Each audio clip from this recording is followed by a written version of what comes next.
കേരളത്തിന്റെ മണ്ണിൽ അജയ്യനായി വാഴുമ്പോഴും മുഖ്യമന്ത്രി പിണറായി വിജയനെ ഡൽഹിയിലെ രാഷ്ട്രീയ ഗോതയിൽ വെച്ച് കെണിയിലാക്കാൻ സോണിയാഗാന്ധിയുടെ വക ഒരു മാസ്റ്റർ പ്ലാൻ.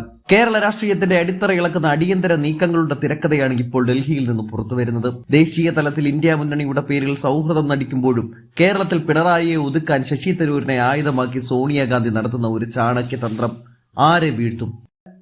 കേരളത്തിലെ ഭരണ തുടർച്ചയ്ക്ക് കരിനിഴൽ വീഴ്ത്തുന്ന ഒരു രഹസ്യ നീക്കങ്ങൾ നമുക്കൊന്ന് നോക്കാം. കേരളത്തെ നടുക്കിയ സ്വർണ്ണക്കള്ളക്കടത്ത് കേസിലെ ഒന്നാം പ്രതി ഉണ്ണികൃഷ്ണൻ പോറ്റിയുമായി സോണിയാഗാന്ധിയെ ബന്ധിപ്പിക്കാൻ മുഖ്യമന്ത്രി പിണറായി വിജയൻ നടത്തിയ പത്രസമ്മേളന നാടകം ദയനീയമായി പാളിയിരിക്കുകയാണ്. ആരോപണങ്ങൾ കൊണ്ടും ഹൈക്കമാൻഡിനെ തളർത്താമെന്ന് കരുതിയ പിണറായിക്ക് കിട്ടിയത് എട്ടിന്റെ പണിയാണ്. ഡൽഹിയിൽ നടന്ന CWC യോഗത്തിൽ പിണറായി വിജയനെ കോൺഗ്രസ് പൂർണ്ണമായും അവഗണിച്ചു. ഗാന്ധി കുടുംബത്തിനെതിരെ അടിസ്ഥാനരഹിതമായ ആരോപണങ്ങൾ ഉന്നയിക്കുന്നവർക്ക് പ്രതിപക്ഷ നിരയിൽ സ്ഥാനമില്ലെന്ന കർശന സന്ദേശമാണ് സോണിയ നൽകിയത്.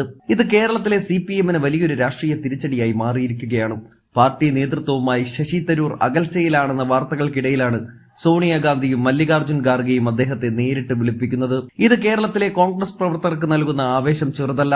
ദേശീയ തലത്തിൽ പിണറായിയെ പടിക്ക് പുറത്താക്കിക്കൊണ്ട് കേരളത്തിലെ കോൺഗ്രസ് നേതൃത്വത്തിന് പൂർണ്ണ പിന്തുണ പ്രഖ്യാപിച്ചിരിക്കുകയാണ് ഹൈക്കമാൻഡ്. തരൂരിന്റെ സ്വീകാര്യത ഉപയോഗിച്ച് കേരളത്തിൽ പിണറായിയുടെ സ്വാധീനം തകർക്കുക എന്ന ലക്ഷ്യത്തോടെയാണ് സോണിയാഗാന്ധിയുടെ ഈ അടിയന്തര നീക്കം. രാഷ്ട്രീയ നീക്കങ്ങൾക്കൊപ്പം തന്നെ കേന്ദ്ര സർക്കാർ നടപ്പിലാക്കിയ G-Ram-G നിയമത്തിനെതിരെ രാജ്യവ്യാപകമായി പ്രക്ഷോഭം സംഘടിപ്പിക്കാനും യോഗം തീരുമാനിച്ചു. തൊഴിലുറപ്പ് പദ്ധതിയുടെ പേര് മാറ്റുന്നതിനും ഫണ്ട് വിഹിതത്തിൽ സംസ്ഥാനങ്ങൾക്ക് ബാധ്യത വരുത്തുന്നതിനുമെതിരെ ജനുവരി 5 മുതൽ ശക്തമായ സമരത്തിനാണ് കോൺഗ്രസ് തയ്യാറെടുക്കുന്നത്.